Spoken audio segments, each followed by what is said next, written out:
ॐ न कर्मणा न प्रजया धनेन त्यागेनैके अमृतत्वमानशुः परेण नाकन्निहितं गुहायां विभ्राजते तद्यतयो विशन्ति वेदान्तविज्ञानसुनिश्चितार्थाः सन्न्यासयोगाद्यतयः शुद्धसत्त्वाः ते ब्रह्मलोके तु परान्तकाले परामृतात् परिमुच्यन्ति सर्वे दह्रं विपापं परमेष्मभूतं यत्पुण्डरीकं पुरमध्यसग्गस्थं तत्रापि दह्रं गगनं विशाकस्तस्मिन् यदन्तस्तदुपासितव्यं यो वेदादौ स्वरप्रोक्तो वेदान्ते च प्रतिष्ठितः तस्य प्रकृतिलीनस्य यः परः स महेश्वरः।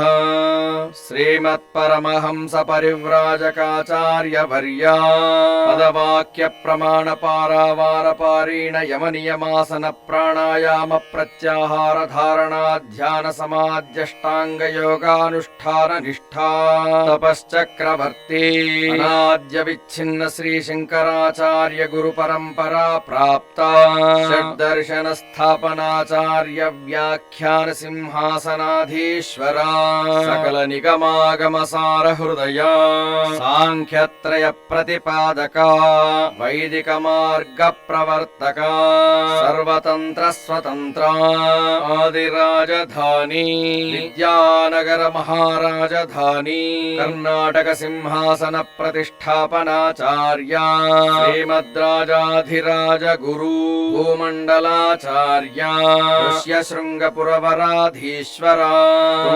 तुंगभद्रातीरवासी श्रीमद्विद्याशंकर पाद पद्माराधका श्रीमज्जगद्गुरु श्रीमदभिनव विद्यातीर्थ महास्वामी गुरुकर कमल संजाता श्रीमज्जगद्गुरु श्री श्री भारती तीर्थ महास्वामिनां तत्कर कमल संजाता श्रीमज्जगद्गुरु श्री श्री विधुशेखर भारती महास्वामिनां च चरणारविन्दयोः साष्टांग प्रणमान् समर्पयामः।